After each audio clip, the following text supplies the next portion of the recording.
con la Terranova con i Penalty Award si chiude ufficialmente, possiamo dire, una stagione che per te è stata veramente eccezionale. Sì, è una stagione esaltante non solo per me ma per tutto il contesto Nissa. Abbiamo fatto qualcosa di eccezionale, un campionato strepitoso, forse irripetibile, abbiamo lasciato pochissimi punti agli avversari. È onestamente un percorso di crescita che è iniziato il 24 di luglio e ci ha portati poi a vincere a fine aprile. Possiamo dire, se ce n'è uno, poi magari ce ne sono di più, puoi dirli anche tu, il segreto per questo cammino imperioso della Nissa? No, non credo ci siano segreti. È chiaro che ho allenato una squadra fortissima come è stato in passato l'anno scorso all'Agres, come è stato alla Folgore.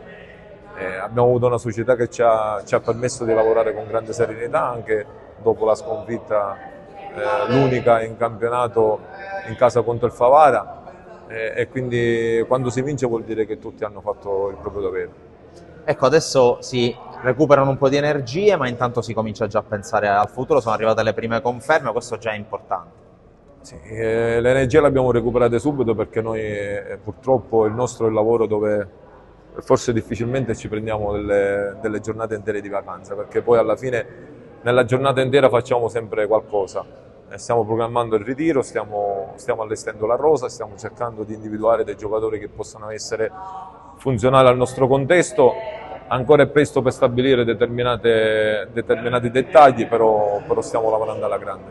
Ecco appunto la prossima stagione, Nissa che torna in Serie D, ma torna in una Serie D che è quasi un prolungamento della Serie C, al di là delle 12 siciliane ci sono veramente piazze importanti.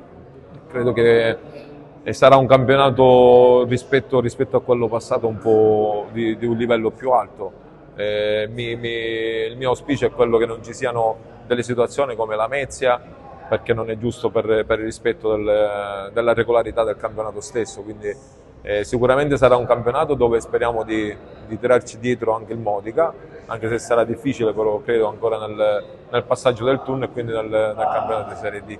Ecco, chiudiamo chiedendoti una cosa, il Presidente si è già esposto, la Nissa vuole essere protagonista anche da neopromossa, tu cosa ti aspetti al prossimo anno? Ti giuro che non ho visto le interviste del Presidente, quindi non so, io onestamente a me piace lavorare sotto traccia, siamo una neopromossa, saremo una matricola, una città che è distante dal campionato di Serie D da 11 anni e sono tanti. Probabilmente quelli che hanno fatto la D in breve da poco siamo io, il direttore a San Cataldo, io a Castrovillere, conosciamo bene la categoria e sappiamo benissimo che ci saranno delle difficoltà enormi.